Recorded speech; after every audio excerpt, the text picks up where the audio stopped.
The seeds spilled across the dirt floor of Edwin Conroy's barn like an accusation, small and brown and damning, and Minnie Carter stood over them with her chin raised, and her eyes burning with something that was not quite tears and not quite rage but was absolutely, devastatingly both.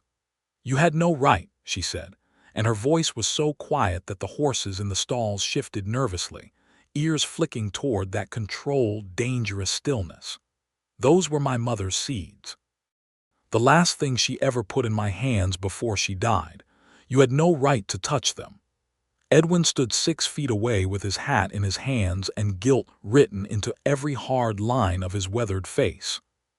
He was 32 years old and had spent half his life convincing himself he was a man who did not need anything or anyone, and in this moment, with this woman looking at him like that, every single wall he had ever built was cracking straight down the middle. "Minnie, do not," her hand came up. "Do not say my name like that, like you are sorry. You are not sorry yet. You are sorry you got caught. That is not true." "Then what is true, Edwin? Tell me what is true, because from where I am standing, you went through my trunk, found the only thing I carried all the way from Missouri that belonged to my mother, and you decided for yourself what to do with it. You decided for me. Again." The word "again" landed between them like a stone dropped in still water, and both of them felt the ripples, because it was not the first time. It was not even the second. It was the pattern, the dark shape of who Edwin Conroy had become after years of surviving this territory alone, making every decision alone, trusting no one and allowing no one close enough to question him. He had survived by control. He had survived by certainty. And Minnie Carter had arrived in the New Mexico territory in the spring of 1884 with a carpetbag, a locked trunk, and a patience so vast and quiet and unshakable that it had been slowly, terrifyingly dismantling him from the inside out for 4 months. Now the seeds were on the floor, and everything that had been building between them, all the longing and the friction and the secret tenderness and the buried fear, was finally, irrevocably in the open. This is where we are, but we must go back to understand how we got here.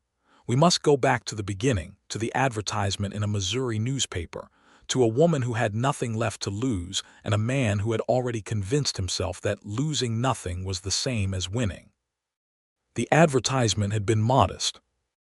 Edwin Conroy had written it himself at the kitchen table of his ranch house outside of Las Cruces, New Mexico territory, in February of 1884, and he had rewritten it 4 times because he could not make himself sound like a man worth traveling to.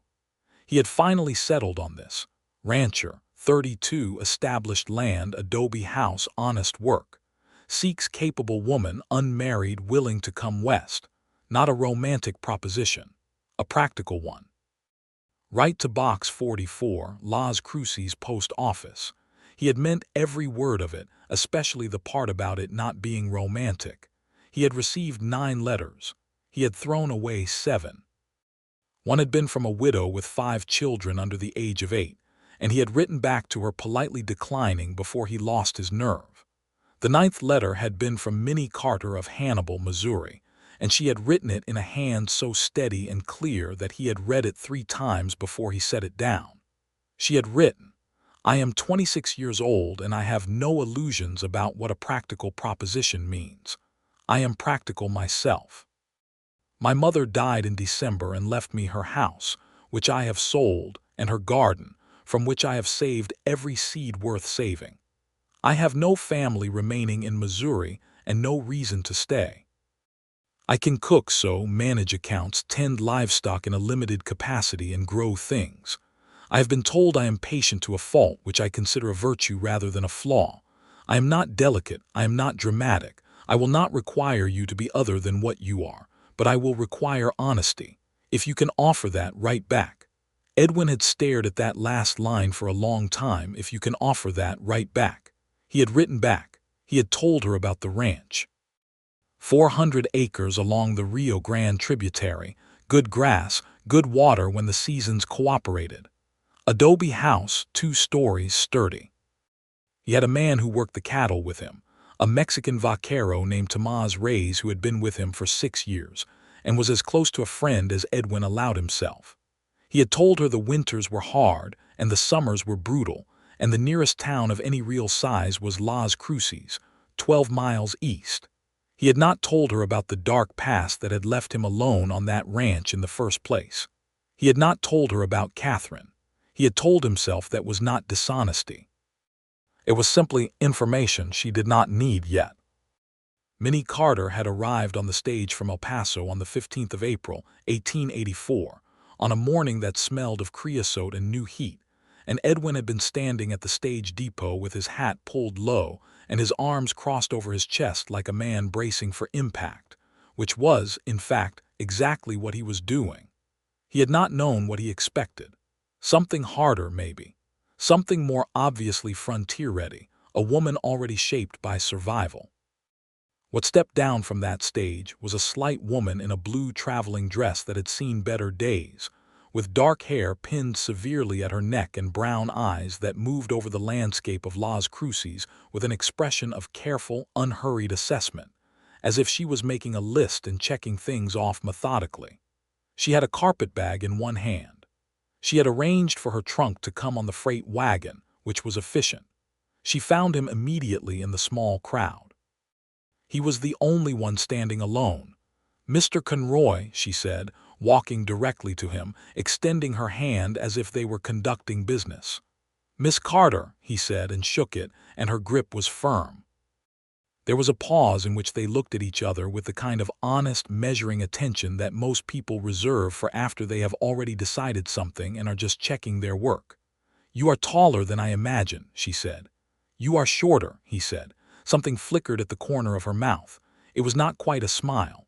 It was the precursor to one, the place where smiles lived before they decided whether to emerge. "Well," she said, "I suppose we have established the physical facts. Shall we discuss the rest on the way?" He had gestured toward the wagon, and she had climbed up without waiting for help, which was when Edwin Conroy first felt the particular, unsettling sensation of not quite knowing what to do with another person. The drive to the ranch took 2 hours over flat, hard-baked earth and sparse scrub, and the landscape was nothing like Missouri, and Minnie Carter looked at all of it with those steady brown eyes and said very little. When she did speak, it was to ask practical questions. How deep was the well? What was the soil composition near the house? Did he have an existing kitchen garden, or would she be starting from bare ground? Edwin answered each question. He noticed that she listened completely, without interrupting, and when she had processed the answer she would nod once and go quiet again. It was, he realized with a discomfort he could not entirely name, deeply different from any interaction he had had in years. People in Las Cruces talked at him. Minnie Carter talked with him, even in those first 2 hours, and the distinction made something in him feel exposed without knowing why. The ranch house came into view around a long bend in the rutted track, and Minnie said nothing for a full minute. Then she said, "The adobe needs repointing on the south wall." "I know," he said. "The eaves on the east side are rotting." "I know that too." "You live alone." "With Tomás. He has his own quarters at the bunkhouse." She looked at the bunkhouse. She looked at the main house. She looked at the long, flat stretch of ground to the east of the house where the soil was darker and the wind came off the water, and something in her expression shifted in a way he could not read, something private. "That ground over there," she said. "Would you object to me using it?" "For what?" "Planting." He looked at the ground. It was not much to look at. Dry and pale and untouched for years except by wind. "That is not ranch land," he said. "It is not good for grazing. It just sits there." "It will not always just sit there," she said, and there was a certainty in her voice that was not boastful, just factual, the way she might have said the sun would rise tomorrow, and Edwin felt, for a completely irrational reason, a small shift somewhere behind his ribs. She met Tomás Reyes that afternoon. Tomás was 35 and dark-eyed, and had the kind of quiet competence that made him easy to underestimate, which strangers frequently did and then regretted. He looked at Minnie Carter for about 4 seconds and then looked at Edwin with an expression Edwin had learned to interpret over 6 years, which was the expression that said, "You have done something complicated." Carter, Tomas said, removing his hat. "Welcome to the Conroy Ranch." "Thank you," Minnie said. "I understand you have been keeping this place running. I imagine you deserve most of the credit for anything that works well." Tomas blinked. He looked at Edwin again. This time the expression said, "I like her." Edwin had taken her into the house and shown her the room that would be hers, which was the smaller bedroom upstairs with the window facing east. It was austere. A bed, a washstand, a single chair. He had done nothing to make it welcoming, partly because he had not thought to, and partly, he admitted to himself with some shame, because he had been afraid of what thinking to do it would mean. She had set her carpetbag on the bed and looked around the room with that systematic gaze of hers. "It is sufficient," she said. "I can add more if—" "It is sufficient," she said again, and there was no reproach in it, only clarity, and Edwin had nodded and gone back downstairs feeling, inexplicably, as though he had been tested and had narrowly passed. The first 2 weeks were a kind of careful negotiation in which neither of them said anything about the real nature of what they were doing. Edwin worked the ranch. Minnie cooked, cleaned, and assessed the house systematically, noting what needed repair, what needed replacing, what was beyond saving. She moved through his house with a quiet efficiency that was neither invasive nor submissive. She did not ask permission for most things. She simply did them, and then told him what she had done as a statement of fact rather than a request for approval. He found this, depending on the moment, either deeply irritating or something he had no good word for that felt uncomfortably close to relief. On the 3rd day, she opened her trunk. He had not been snooping. He had passed by her open door on his way to bed, and had seen her kneeling before the trunk with the lid raised, lifting out small cloth packets, each one tied with different colored thread. She moved each packet with a reverence that was private and not meant to be observed, and Edwin had stopped walking before he consciously decided to stop, and had stood in the hallway watching for perhaps 10 seconds before he felt the wrongness of it and moved on. But he had noticed the packets. He had noticed the way her hands held them. She planted the first things in late April. The ground she had chosen was harder than it looked, and she worked it herself, breaking the crust with a mattock she borrowed from the tool shed. And Edwin came out on the 2nd day, and found her standing straight at noon with sweat dark at her collar, and a look on her face that was tired but not defeated.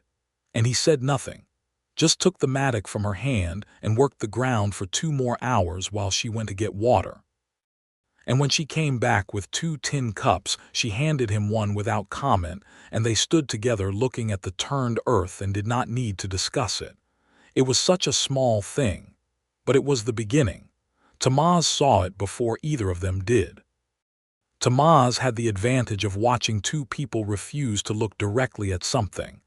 On an evening in mid-May, Tomas and Edwin were sitting on the bunkhouse step after supper, and Tomas said, very carefully, "She is good for this place."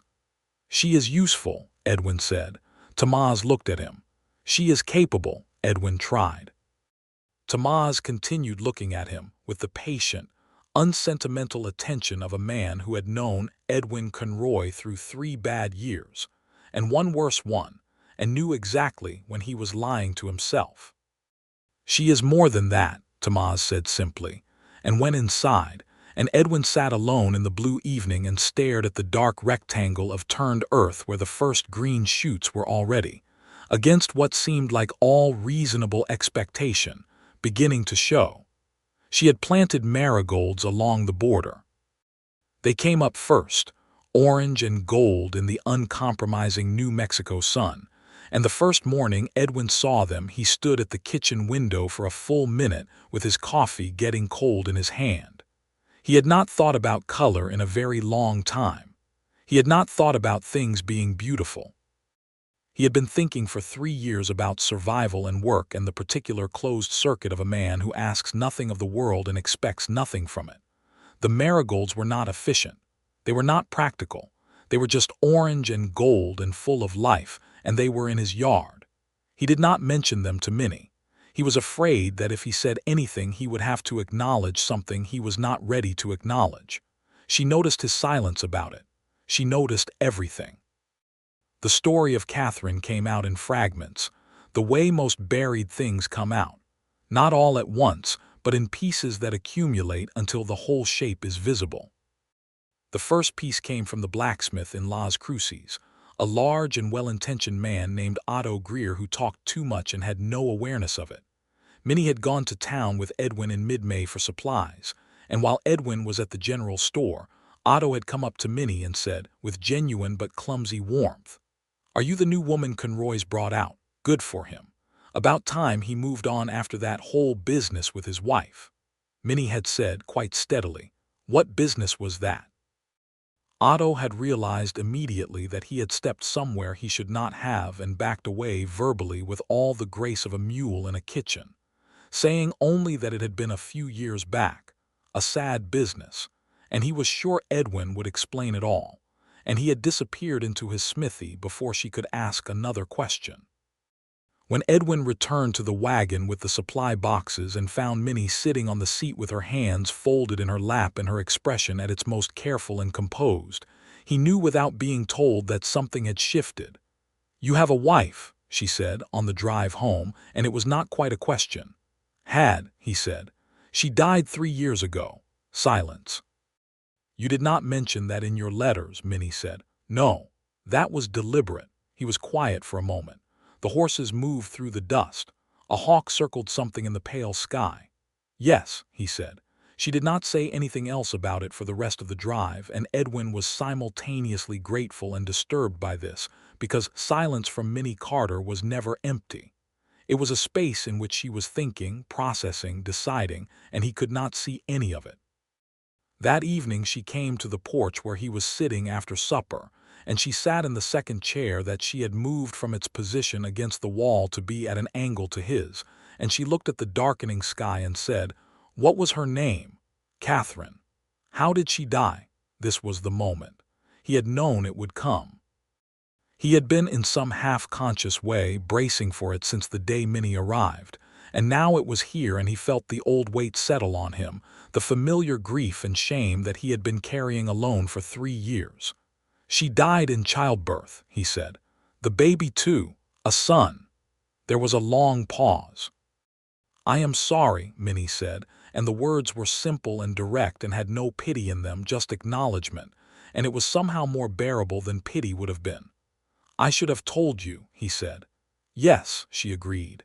"You should have, but you did not, and I am still here and you can tell me the rest of it now if you want to." He looked at her then, turned and looked at her directly in the dimming light, and she was looking back at him with those steady brown eyes, and there was something in her face, not sympathy exactly, not judgment, but a kind of solid, quiet presence that said, "I am not going anywhere. You can say the thing." So he said it. He told her that Catherine had been his childhood sweetheart from back in Ohio, that they had come west together in 1879, with the conviction of young people who believe that wanting something hard enough is the same as being able to have it. That Catherine had hated New Mexico with an absolute, secret thoroughness that she had hidden from him until it was too late to address it, and that by the time he understood she was miserable they were already building the second fence line and expecting the baby, and he had told himself she would feel better once the child came. That she had gone into labor 3 weeks early on a November night when the nearest doctor was 12 miles away, and the road was impassable, and Tamaz had ridden for help while Edwin did everything he knew how to do, which was not enough. He told her this with his eyes on the last red smear of sunset on the western horizon and his voice level and controlled, and when he finished there was a silence that lasted perhaps a full minute. "You blamed yourself," Minnie said. "I should have listened to her when she told me she was unhappy here." "Yes, you should have, but you did not kill her, Edwin. The circumstances killed her. The circumstances I brought her into." "The circumstances you both chose," she said, with a firmness that was not unkind but was not willing to let him keep the full weight of it. "She came west with you. She made that choice too. You did not hear her unhappiness clearly enough, and that is a real failure and you can own it, but you did not cause her death." He was silent for a long time. "I have told myself that," he said. "I know," she said, but perhaps it lands differently when someone else says it. He looked at her again, and she was still just there, contained and present and looking at the sky, and he felt something crack open very slightly in the wall he had been keeping between himself and the rest of the world for 3 years. He said nothing, but he did not move his chair away. June came in hard and dry and brilliant, and the garden grew with a determination that seemed almost personal.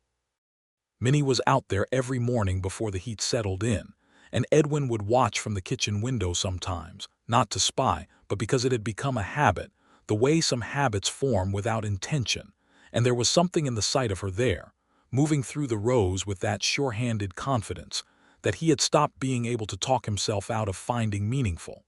She had planted things he did not recognize.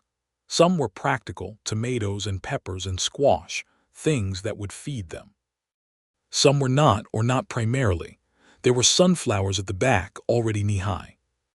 There were herbs along the south edge that smelled, in the evenings when the heat softened, like something he could not name but which made him think of a word he had not thought in years, which was home. The colored packets from her mother's trunk gradually disappeared, their contents committed to the earth, and on the day she planted the last of them she stood at the edge of the garden for a long time doing nothing, and he saw from the window that she wiped her face once with the back of her hand, quickly, and then went back inside and made supper and said nothing about it. And he understood it was grief, and he understood it was private, and he respected it the way she had respected his. But at supper he said, without planning to, "Tell me about your mother." She looked up from her plate with those brown eyes, and something in them shifted, something that opened just slightly, like a window unlatched. "She was the most patient person I have ever known," Minnie said. "She could wait for anything. She always said that the best things grow slow and that hurrying them only stunts them." She was talking about plants. She was talking about everything, Minnie said, and a small, real smile crossed her face, the first full one he had seen from her, and it rearranged something in his chest without asking permission. "What was her name?" he asked. "Ruth," she said. "Ruth Carter. She kept the Carter name even after my father left. She said it was her name now, she had earned it and she was not giving it back." He almost smiled at that. He caught himself. "Sounds determined." She was, I get it honestly. She looked down at her plate and then back up. She grew things everywhere she lived, in pots on windowsills in the bad years when there was no yard, in every corner of every kitchen garden when there was. She said seeds were the best kind of hope because they were not theoretical, they were physical. You could hold hope in your hand with seeds. He thought about that for a long moment. "I have not grown anything here," he said. "On purpose, I mean. Other than grass for grazing." "I noticed," she said, without accusation. "Catherine used to talk about a garden. I did not make time for it." Minnie was quiet for a moment.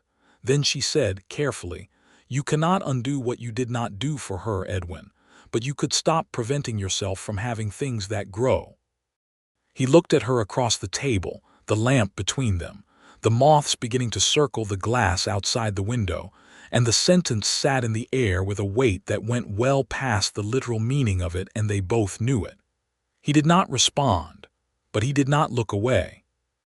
There were practical tensions in those early weeks too, because they were two people with strong and different instincts trying to negotiate the management of a shared life, and there was friction that had nothing to do with romance, and everything to do with the daily reality of two people who had each been alone long enough to have deeply fixed ways of operating.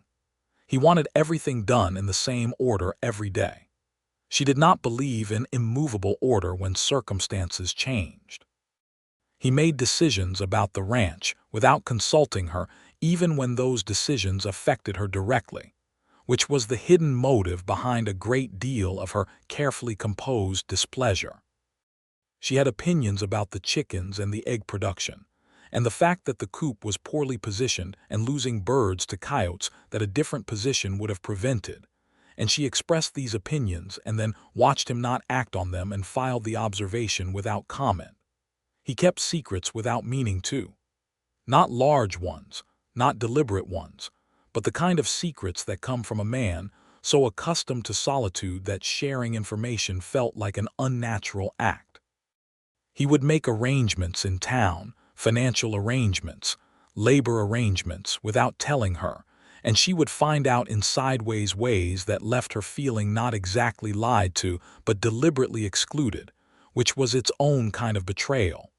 The night of the seeds was not the first confrontation between them, but it was the one that broke something open. He had gone to move the trunk because there was a water stain spreading from the corner where the wash basin occasionally overflowed, and he had been afraid the moisture would damage whatever was inside. And he had opened the trunk to check whether anything needed to be removed and dried. This was true, and he knew it was true, and he also knew, if he was completely honest with himself, that he had been curious about the trunk for weeks in a way that felt uncomfortably like longing, and that curiosity had made him less careful than he should have been. The last cloth packet had been sitting on top.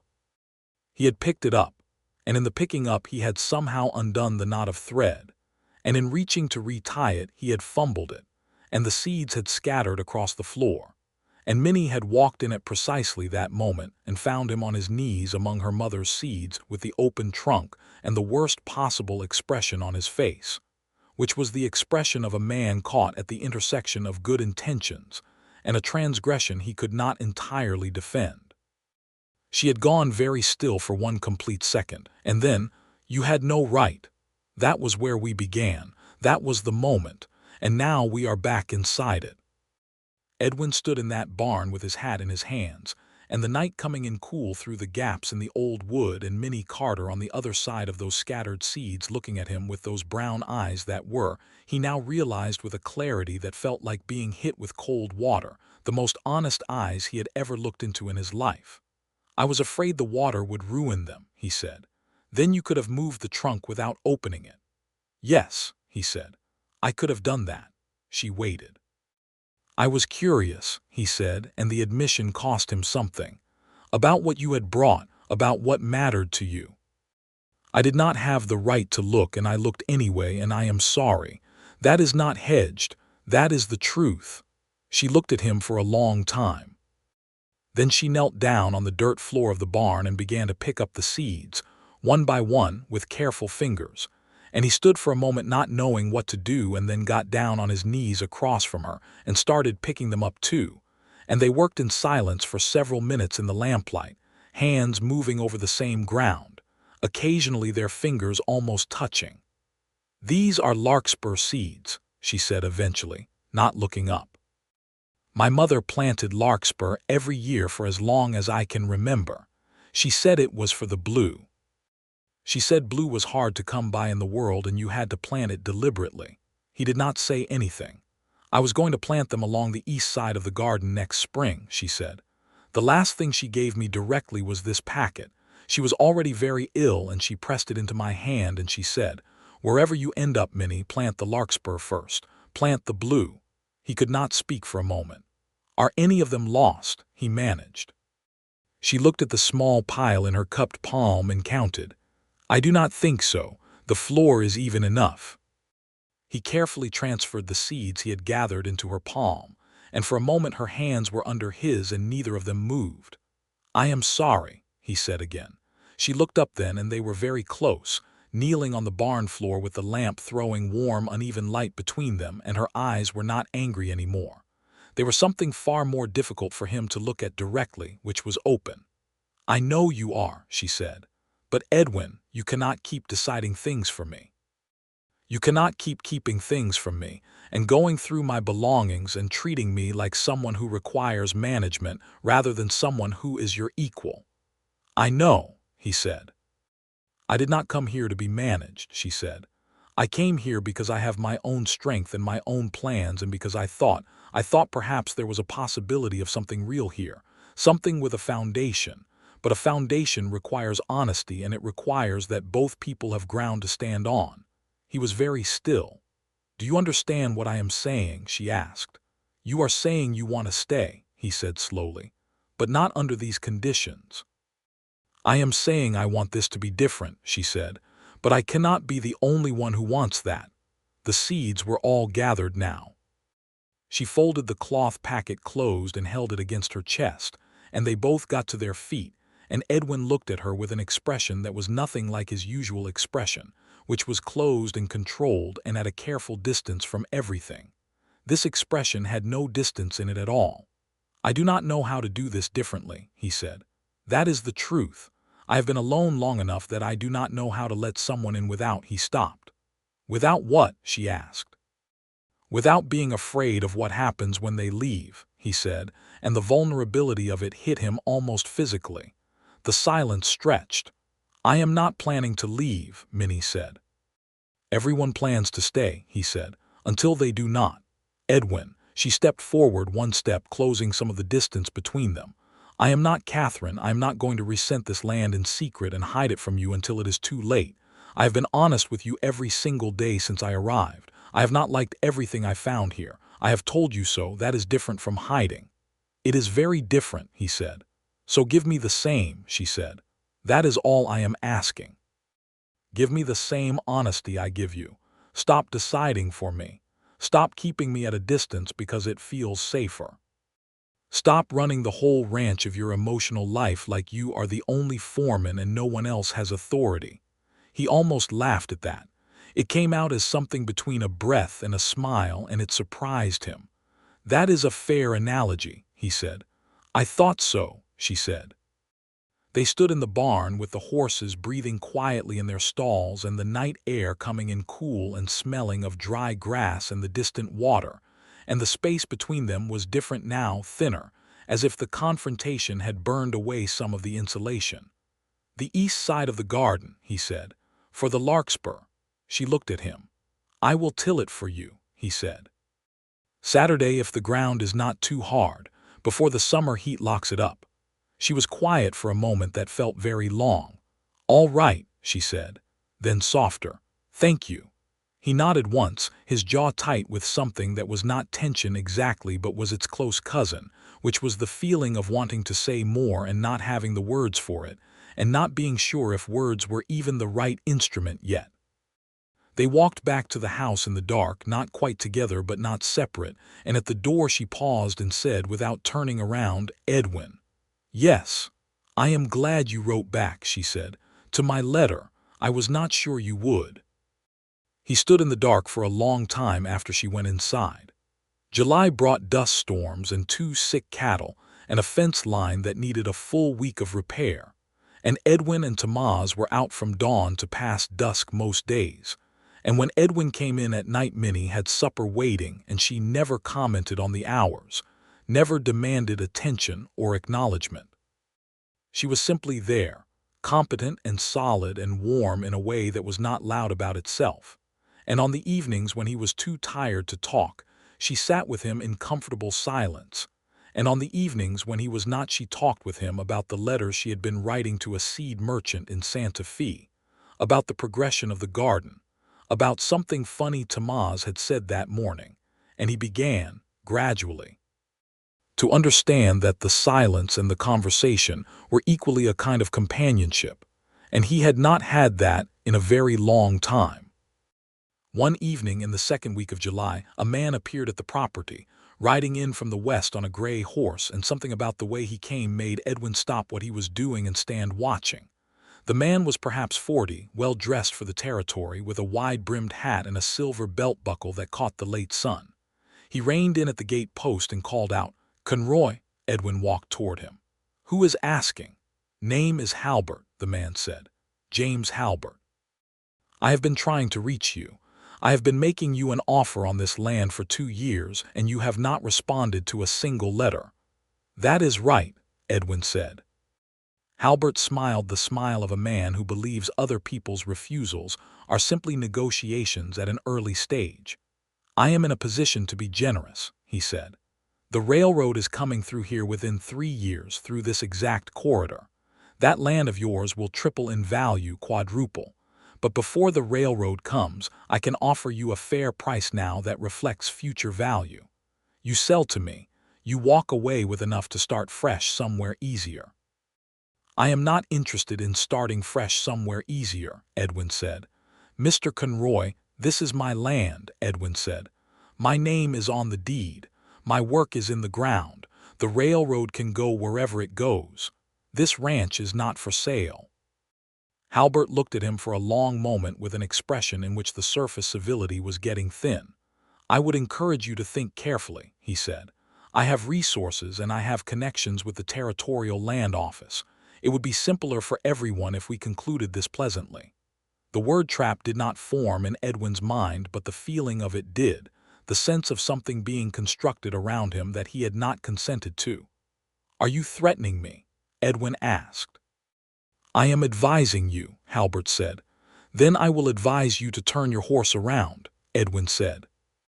Halbert looked at him for another long moment and then, with a smile that was the most dangerous kind because it was patient, tipped his hat and rode back the way he had come.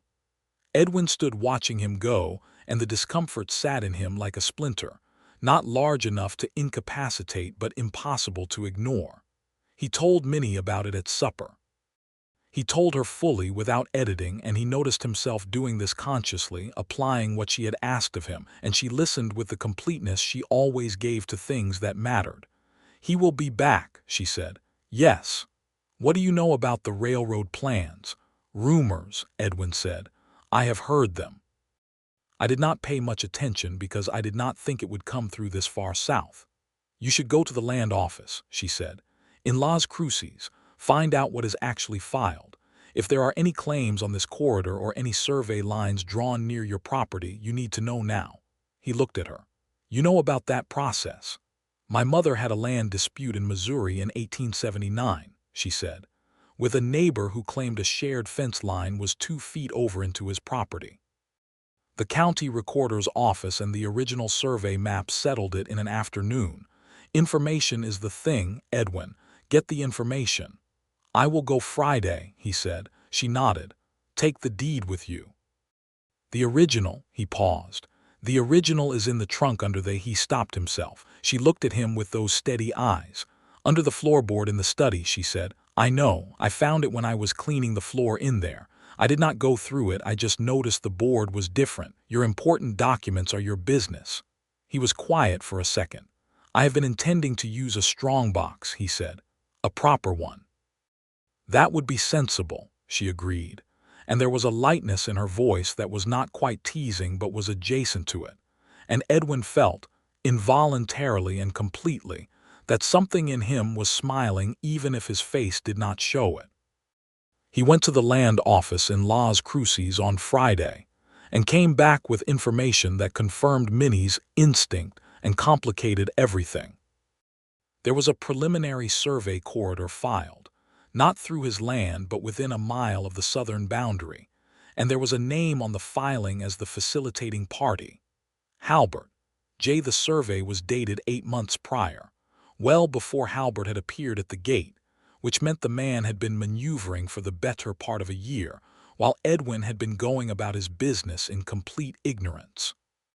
He spread the documents on the kitchen table when he got home, and Minnie stood across from him, and they studied them together, her shoulder not quite touching his, and he showed her the boundary lines and explained what the clerk had told him, and she looked at everything carefully and said, "This survey does not cross your land." "Not yet.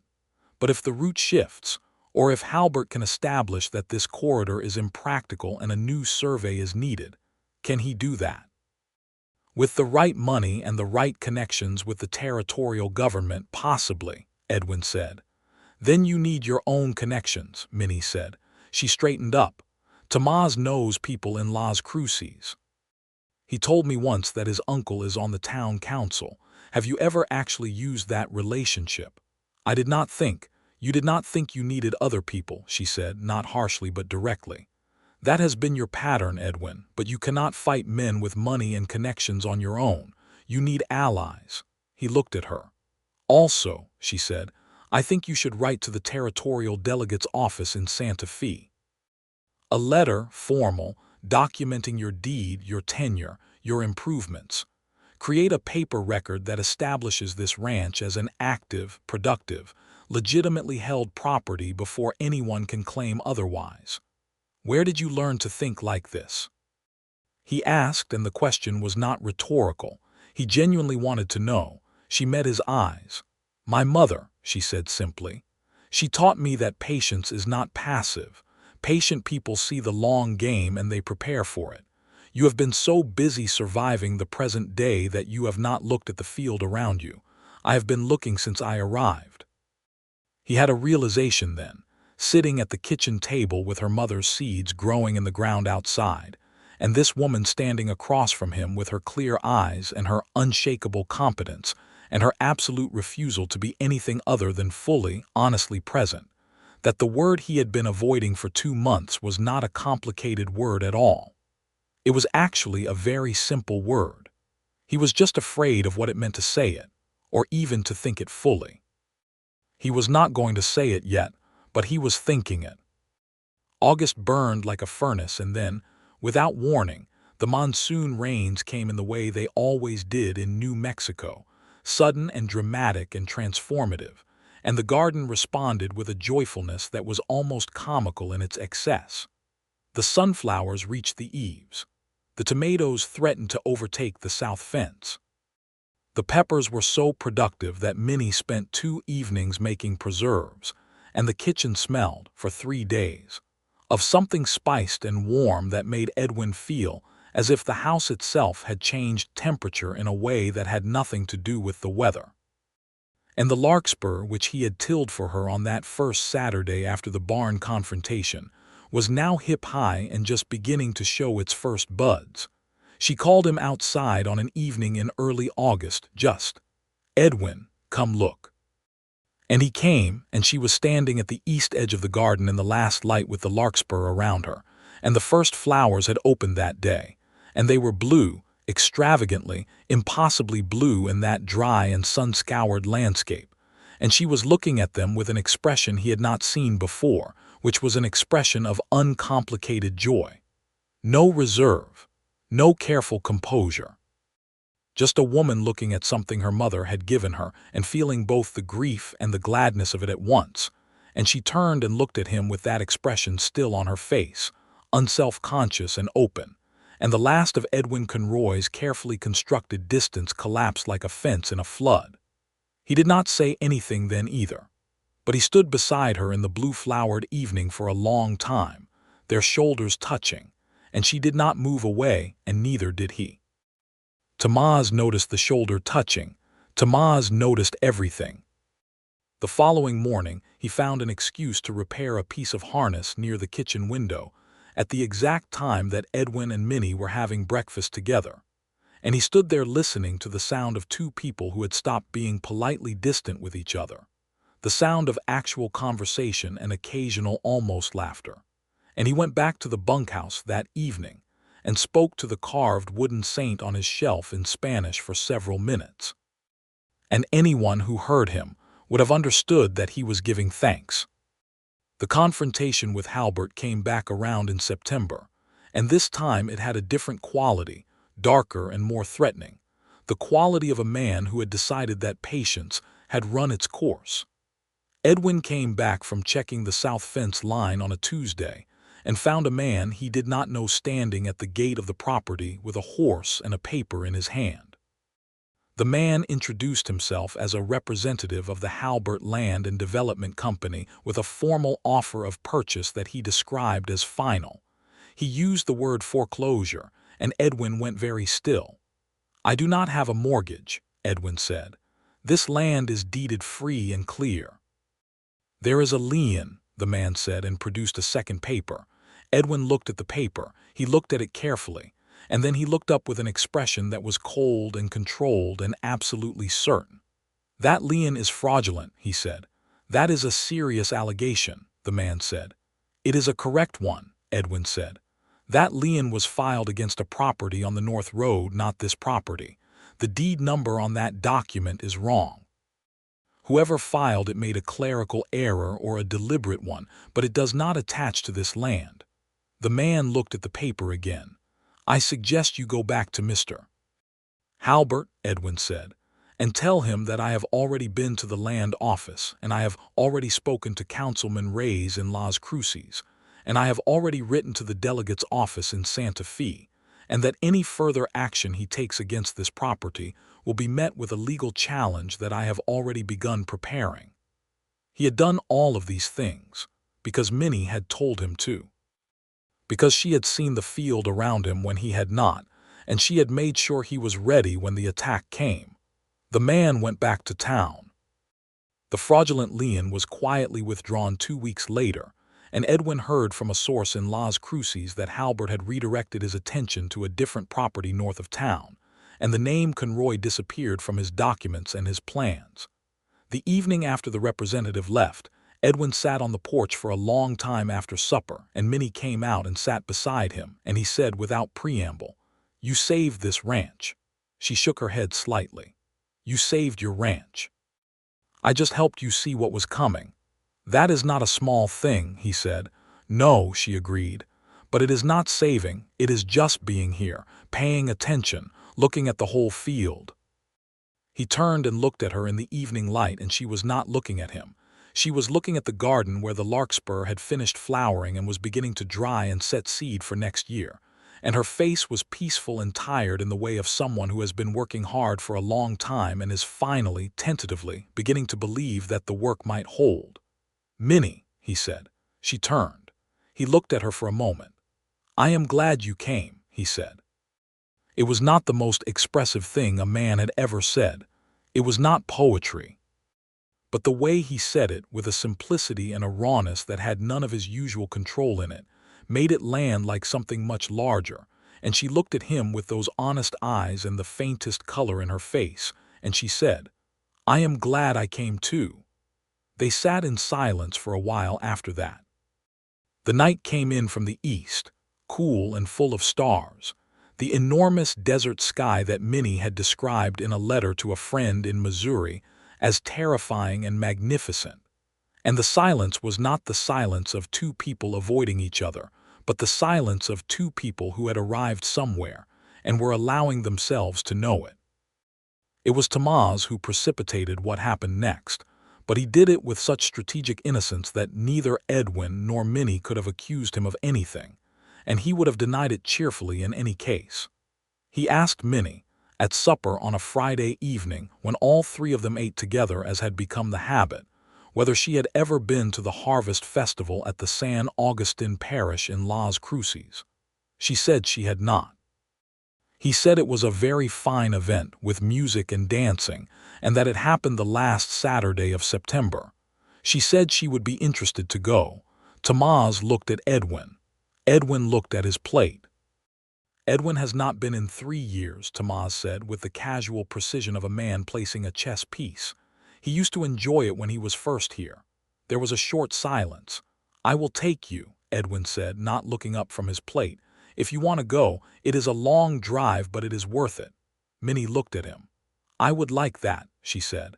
Tamaz found something very interesting to examine on the ceiling. The Saturday of the festival arrived, and Minnie came downstairs in a dress Edwin had not seen before, dark green, well-fitted, her dark hair dressed differently than usual, less severe. And when she came into the kitchen, Edwin was standing at the door with his hat in his hand, and he looked at her for a moment before he could prevent himself. "You look," he started. "Thank you," she said, which was, he thought, a remarkably confident response to an uncompleted sentence. Las Cruces on Festival Day was crowded and loud and alive, in a way that the quiet of the ranch made easy to forget towns could be. The streets around the old church were strung with paper lanterns, and the smell of roasting peppers and wood smoke and something sweet filled the air, and there was a guitar player and a fiddle player in the plaza, and people were dancing in the dusty space between the vendor stalls with an unself-conscious joy that was contagious. They walked through the festival together, and the distinction between what they were doing and what they were allowed to call it was getting very thin. She took his arm naturally when the crowd thickened and he led her, and when they stopped at a vendor for coffee and she wrapped both hands around the tin cup and looked at the dancing with her eyes bright, he watched her face more than he watched the dancing. "Come," she said, turning to him, and he knew what she meant. "I do not," he started. "Edwin, I have not danced in." "I know," she said. "Come anyway." She took his hand and he followed her into the dancers. He was not, in fact, as bad at it as he had convinced himself. He was stiff for the first minute, and then she said something close to his ear that he could not hear properly over the music, and he inclined his head toward her to catch it, and his cheek brushed hers, and the touch was entirely accidental, and neither of them moved away from it. They danced 3 dances. By the third one the stiffness was gone, and they were just 2 people moving together in the lamplight and the dust, and she had her hand in his and her other hand at his shoulder, and he had his hand at the small of her back, and the distance between them was nothing, and neither of them was thinking about what to call any of this anymore. When the music paused between sets, they stood close together in the crowd, and she looked up at him and he looked down at her, and the lamplit festival went on around them, and the moment stretched out like the last note of a song. "I should tell you something," he said. "All right," she said. "I have been trying to find the right time for 2 months," he said. "There has not been a right time. There is probably not going to be a right time. But I do not want to keep carrying this without—" He stopped. She waited. "I think about you," he said, "constantly. Not in an I am not being inappropriate. I think about what you will say about a thing. I think about telling you things before they happen because I want to know what you think. I think about the garden because it is yours and it is the best thing on this ranch. I think about—" He stopped again. "I think about you too," she said, quietly, directly, without hesitation. He looked at her. "I have been waiting for you to say something," she said.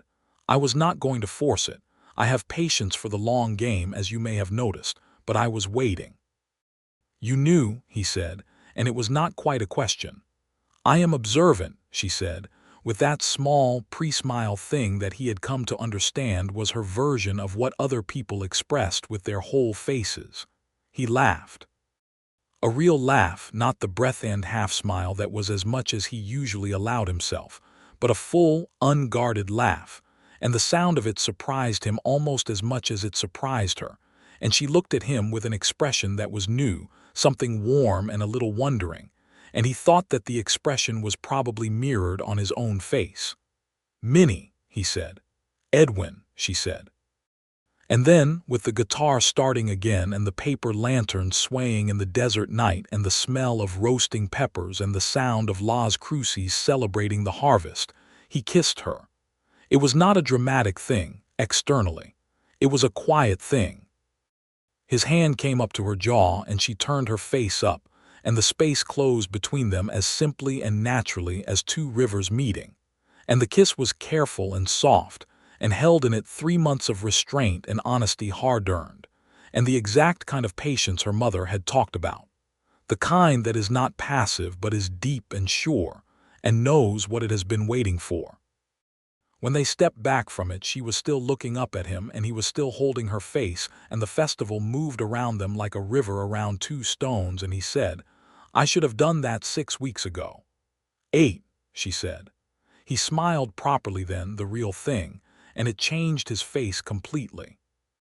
They drove back to the ranch under the full desert sky with its impossible abundance of stars, and she sat close beside him on the wagon seat, not in the middle of it where propriety would have put her, but next to him, her arm against his, and they talked the whole way home, easy and unguarded, about nothing important and everything that mattered. And by the time they reached the ranch, both of them were half asleep with happiness and exhaustion, which is perhaps the best state a person can be in. October arrived with its cooler air and its golden light, and the garden was beginning to slow as the season changed, and the harvest from it had been extraordinary.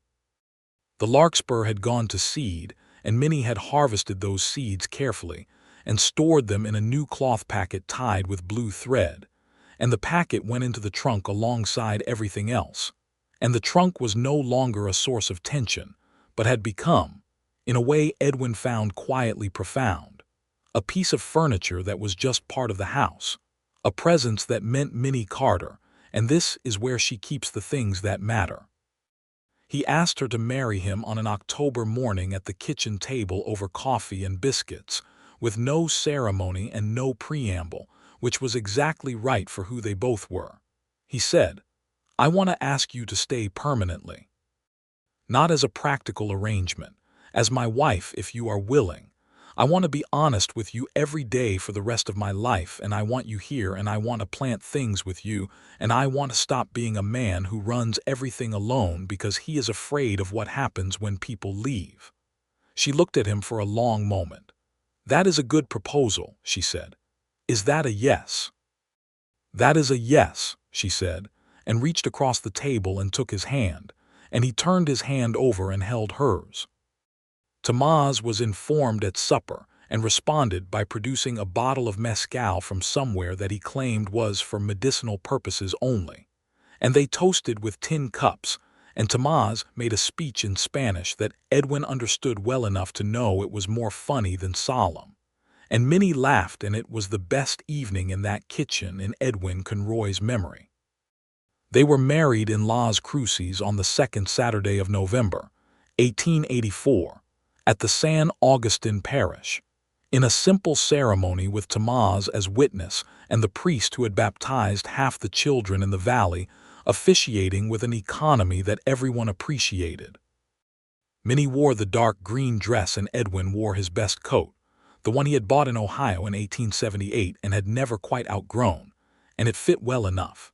She was given away by no one because she had not come to this territory to be given. She had come on her own terms, carrying her mother's seeds and her own unshakable patience, and she walked to the altar under her own authority and stood beside the man she had chosen, and said her vows in a clear, steady voice that did not tremble. Edwin said his with a roughness in his voice that was not uncertainty. It was the roughness of a man who has been quiet for a very long time and is saying something that has been building for longer than he knew.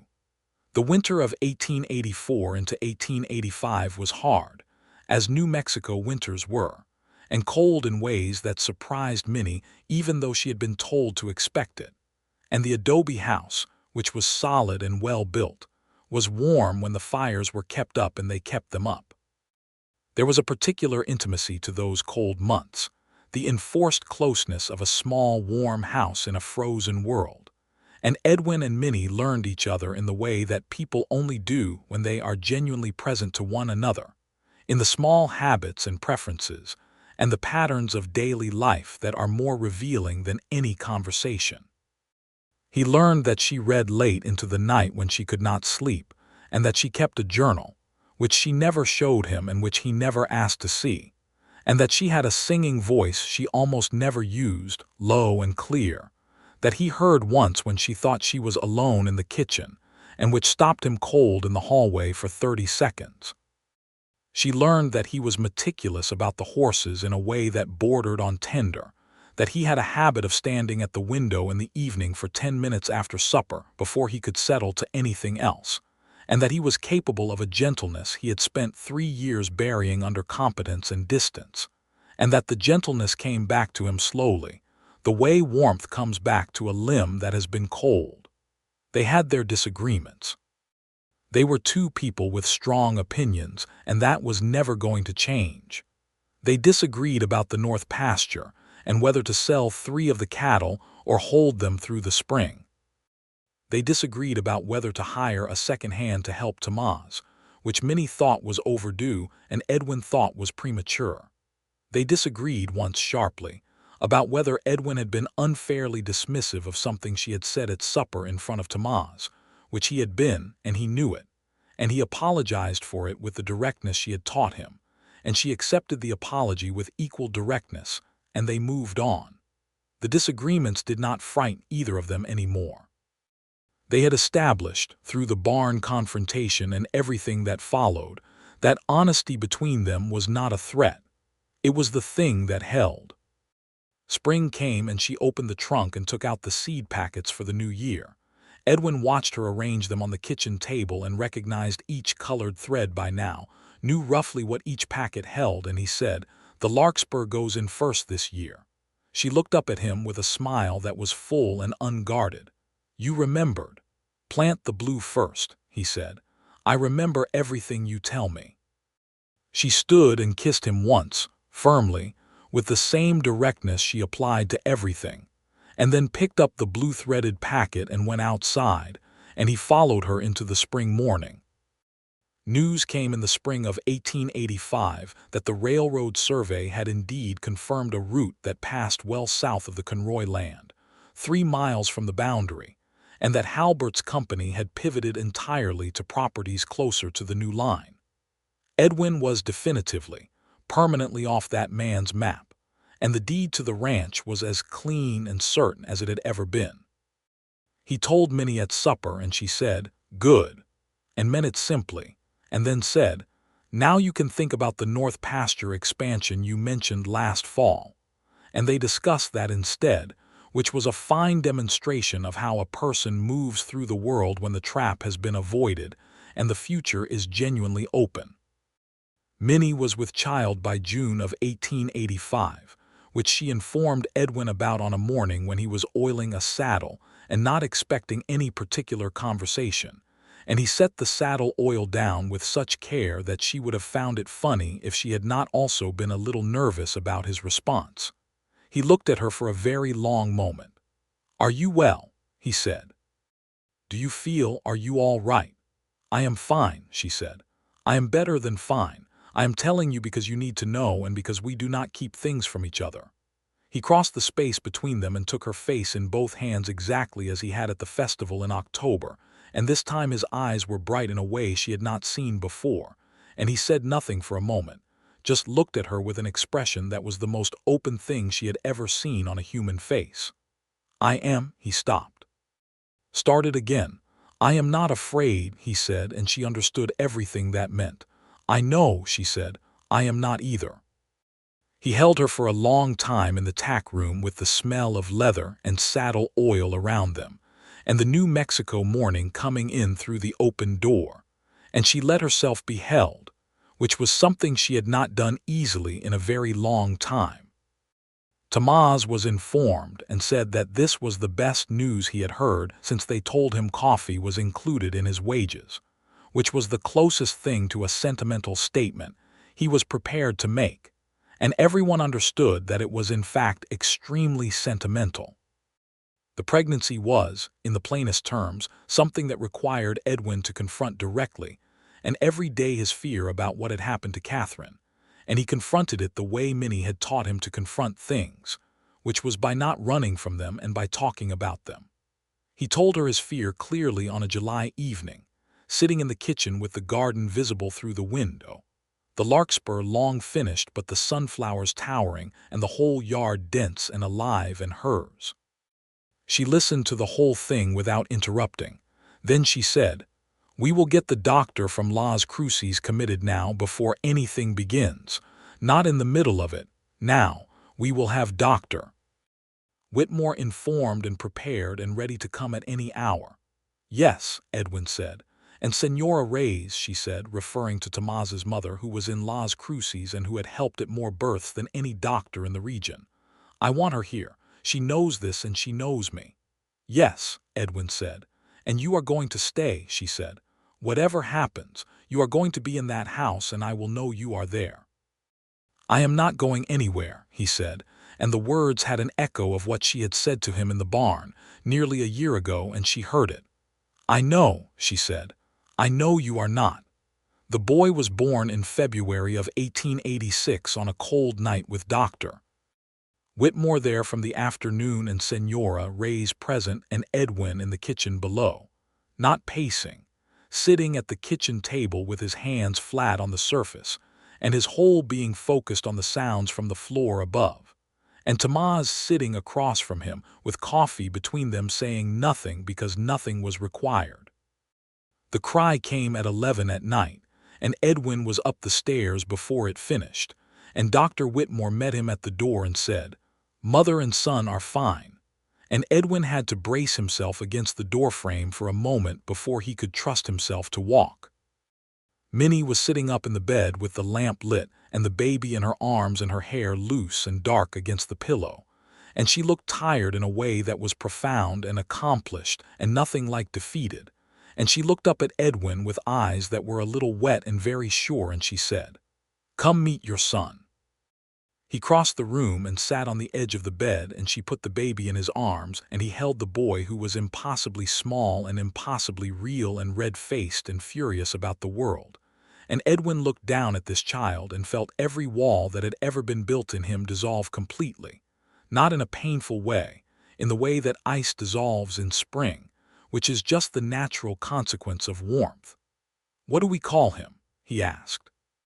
"I thought," she said, "if you agreed I thought we might call him James. My father's name, for what that is worth, which I acknowledge is complicated, but it is a good name." "James Conroy," Edwin said. "James Conroy," she agreed.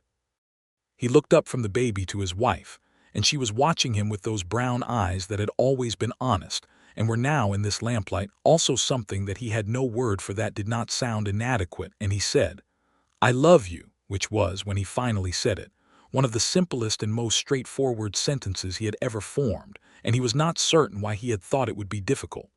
"I know," she said, and smiled fully, the whole wide, real smile. "I have known for a while. But I am very glad you said it."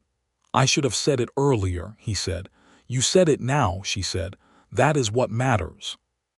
James Conroy was a loud, determined baby who nursed with the focused ferocity of someone with strong opinions about what he required, and who settled in his father's arms with a completeness that Edwin found both humbling and overwhelming, and who became within 2 weeks the uncontested center of the ranch house in a way that reorganized everything around him without anyone objecting. Tomás referred to him as El Jefe, the boss, and no one disagreed. The spring of 1886 was the most beautiful Edwin could remember on that land. Whether it was actually more beautiful or whether he was simply capable of seeing it now was a question he did not bother to resolve.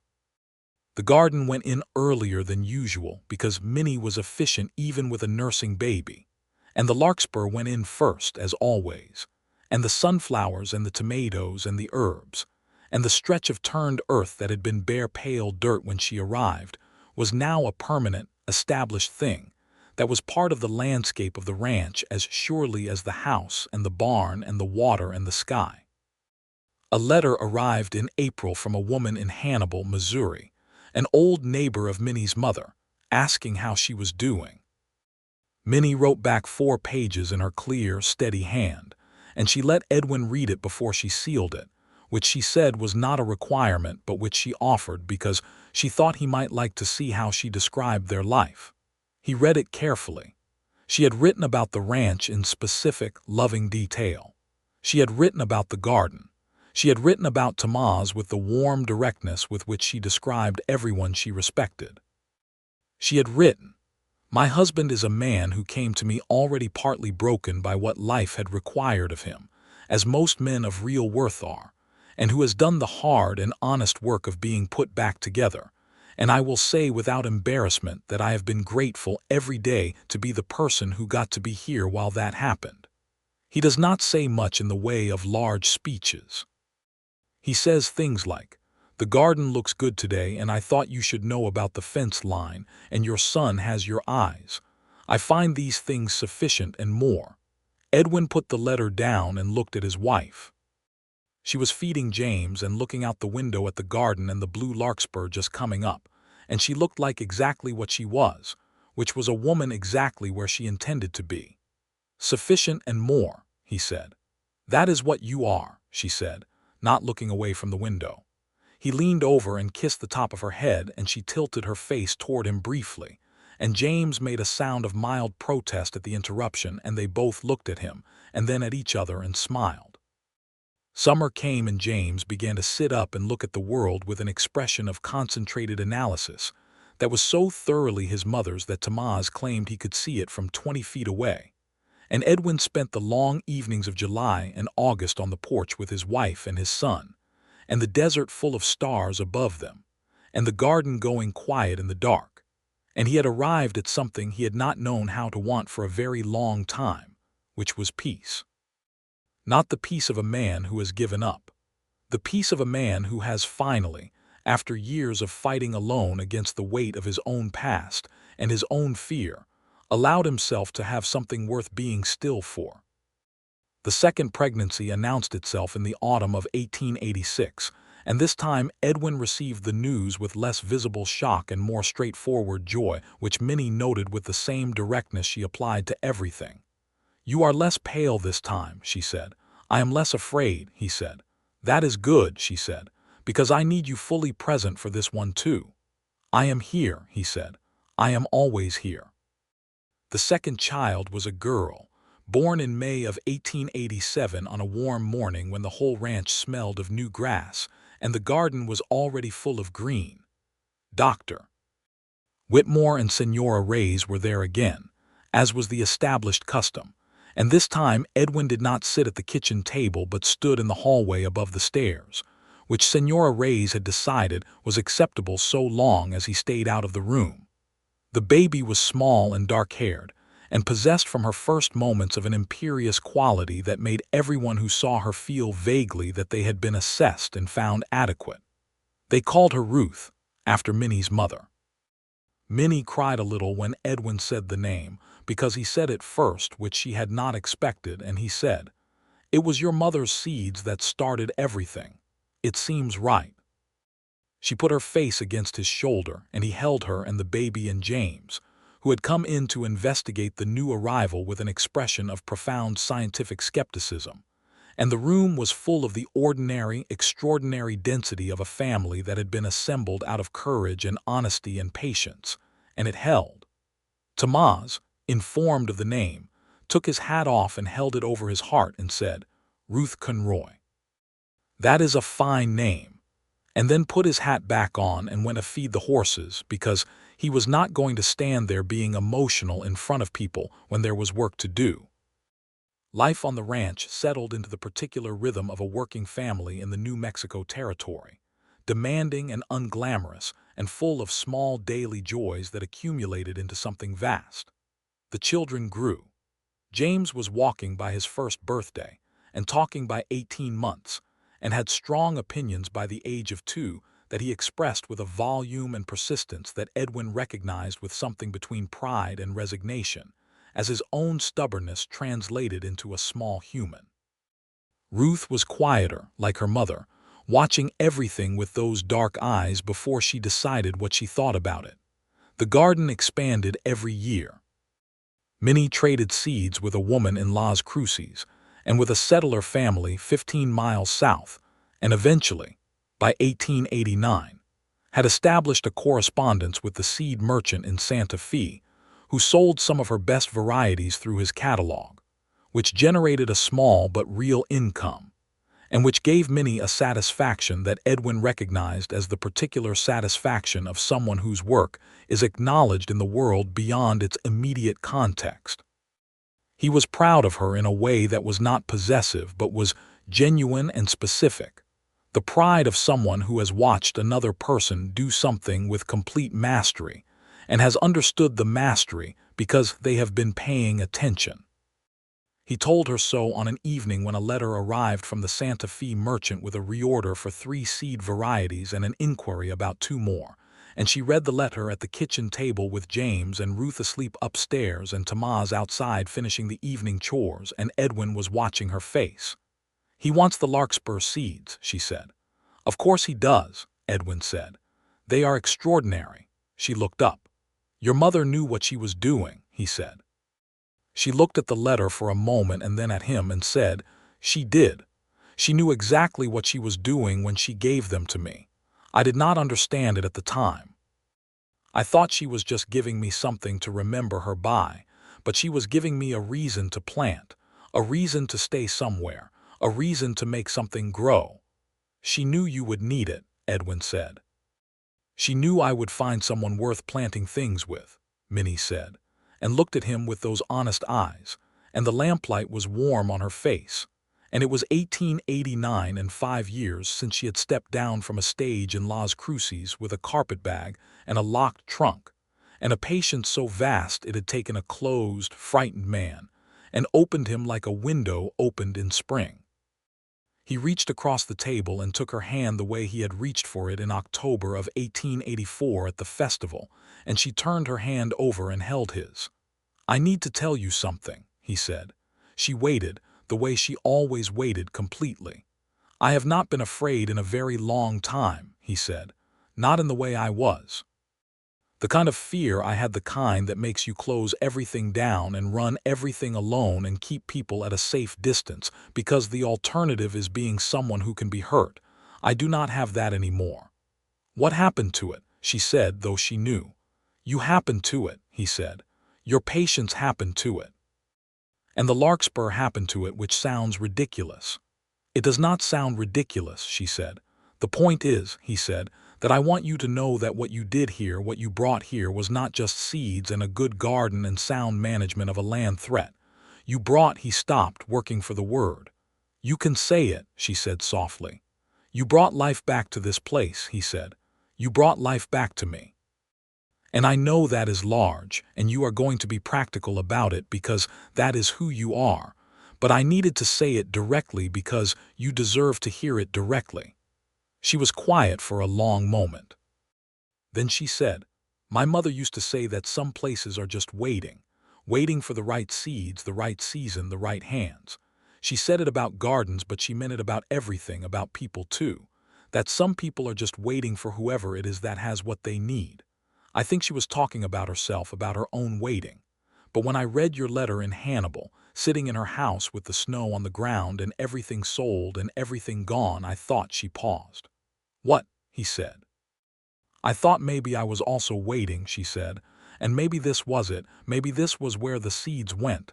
He was very still. "Was it?" he asked. "Yes," she said simply. "It was exactly where the seeds went. Years would pass. The children would grow. James becoming a serious, capable boy who could ride at 5 and read Latin at 9. Because Minnie was not going to raise an uneducated child on this land regardless of what the nearest school could offer.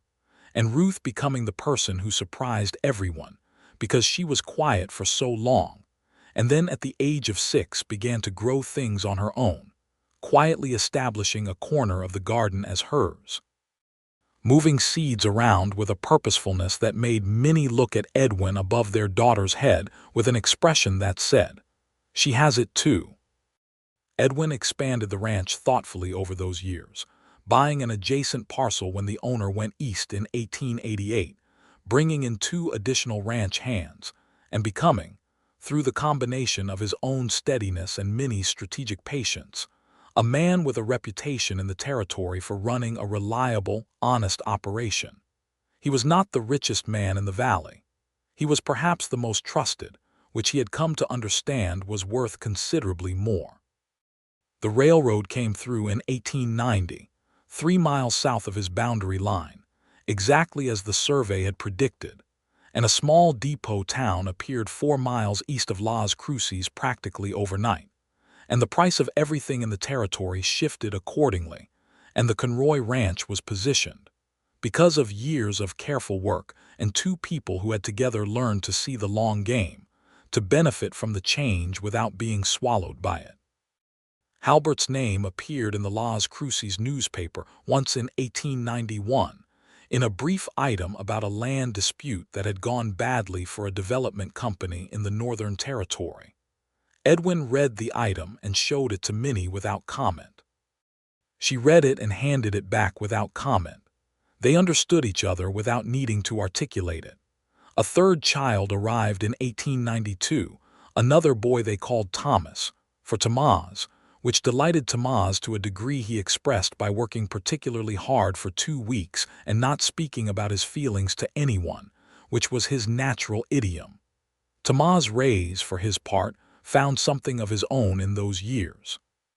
He married in 1888, a woman from Las Cruces named Elena who had worked for a laundry family, and who looked at Tamaz with the same comprehensive attention that Minnie had first applied to the territory when she arrived, assessing and measuring and deciding he was worth the investment.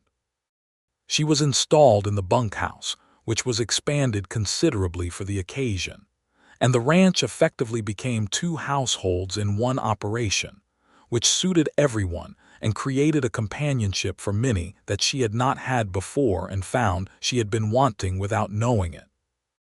Elena and Minnie sat on the porch together on many evenings with their mending and their tea and their conversation. And Edwin, passing by, would hear the sound of two women talking with the ease of people who have established a genuine understanding. And it was another thing he had not anticipated when he wrote that modest advertisement in February of 1884, which he had been meaning to mention to Minnie for years, which was how she had actually found the advertisement. He asked her on an evening in 1893, sitting on the porch in the particular warmth of a New Mexico September that makes you understand why people stay. "How did you come across it?" he said. "My advertisement." "You were in Hannibal. The paper was Las Cruces." She smiled. "Mrs. Grover," she said. "He was blank." "She had a son in El Paso," Minnie said. "He sent her newspapers from the territory and she kept them to show people. She thought the West was endlessly interesting. She had 3 of them on her parlor table the last time I visited her, which was the week after my mother's funeral, and she told me to look through them while she made tea, and I did." He thought about that. "So you were not looking for an advertisement?" "No," she said. "I was not looking for anything specifically. I was just looking. The way you do when you do not know what you need but you know it is not what you have. And you found mine. And I found yours," she said, "which was the most unromantic advertisement I have ever read, and yet I read it 3 times." "Why 3 times?" he asked. "Because it was honest," she said. "It said exactly what it was and exactly what it was not a romantic proposition, a practical one. I thought, that is a man who knows himself." "I did not know myself very well," he said. "No," she agreed. "But you knew what you were not. That is the beginning of knowing yourself. The rest comes with practice." He looked at her in the September evening, his wife of 9 years, the mother of his 3 children, the woman who had brought larkspur blue into his yard and patience into his house and honesty into every difficult corner, and he thought about the word home, about how it is not a place but a particular kind of warmth that a specific person makes possible. "You knew what you were from the first letter," he said. "I knew what I wanted to be," she corrected. "I was not certain of the rest. I was terrified on that stage, actually.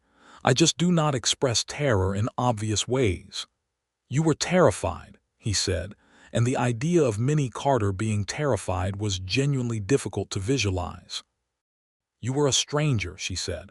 "I was coming to a place I had never seen to build a life with a person I had never met. The practical frame of mind was not absence of fear, it was just a way of managing it." "The patience," he said. "The patience," she agreed. "You cannot panic if you are being patient. They are incompatible states." He leaned over and kissed her temple unhurried, and she leaned into it briefly and then settled back to her mending. "Edwin," she said. "Yes." "I want to plant an orchard," she said. "In the next 2 years, if the water holds. There is room on the north side of the garden, and the soil there is better than it looks." He thought about it. "What kind?" "Peaches," she said. "They do well in this climate. I have been reading about it, and apples if we can get the right variety." "That is a 10-year investment," he said. "I know," she said. "You are already planning 10 years ahead." "I am always planning 10 years ahead," she said. "That is the point of patience, Edwin. It is not just waiting. It is preparing all the time for what is coming." He was quiet for a moment. Then he said, "Plant your orchard." She smiled at the mending in her lap. The small, pre-smile thing, the precursor, and then the full real thing. The first peach tree went in the following spring, a young bare root whip tied to a stake against the New Mexico wind, and Ruth helped plant it, and James stood back with his arms crossed and his father's expression of skeptical assessment. And Thomas, who was barely 2, sat in the dirt next to the hole and appeared to eat a small quantity of it for reasons of his own.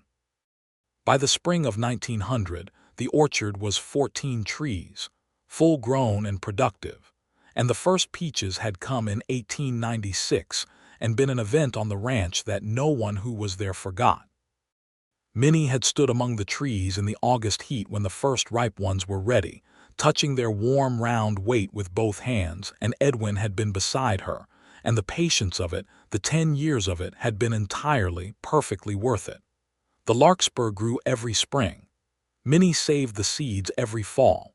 She sent packets of them to the Santa Fe merchant, to a woman in El Paso, to Mrs.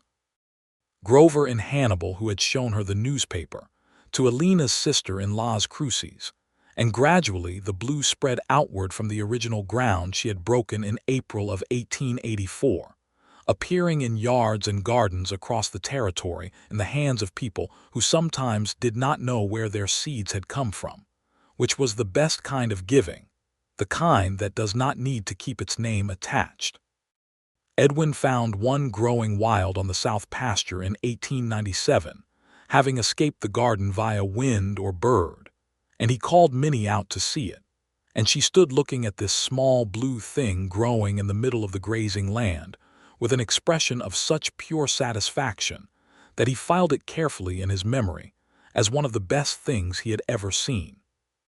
On the evening of their 15th wedding anniversary, in November of 1899, Edwin and Minnie sat on the porch of the ranch house as they had sat on so many evenings, and the ranch was quiet around them, and the children were inside, James nearly 14 and Ruth 13 and Thomas 9, and all three of them their own complete and distinct people who argued and laughed and read and grew things, and worked the land with varying degrees of enthusiasm.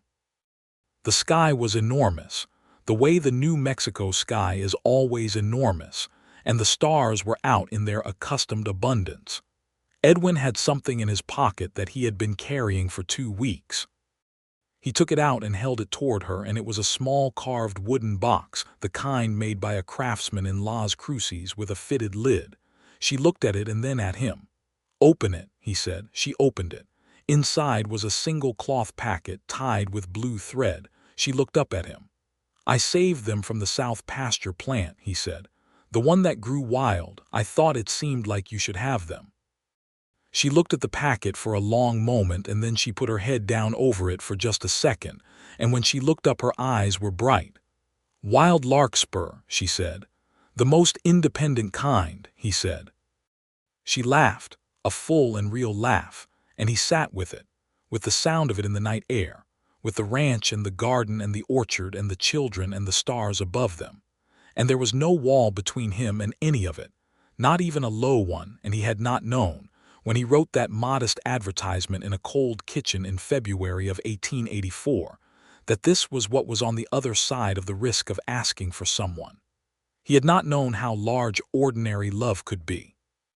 She held the wooden box in both hands. "You know what my mother would have said," she said. "What?" She would have said, "The best thing about seeds is that they do not stop." He put his arm around her and she settled against him, the wooden box in her lap, the anniversary of 15 years around them like something they had built together, which was exactly what it was. "No," he said, "they do not stop." The garden kept growing. The orchard kept spreading its roots deeper into the New Mexico ground. The larkspur came up every spring, blue and extravagant and entirely indifferent to what anyone thought about it. And Edwin Conroy, who had spent 3 years being a man the world could not reach, sat on his porch every evening with his wife beside him and the stars overhead and the sound of his children inside the house, and he was not afraid of any of it. He was not afraid of any of it at all.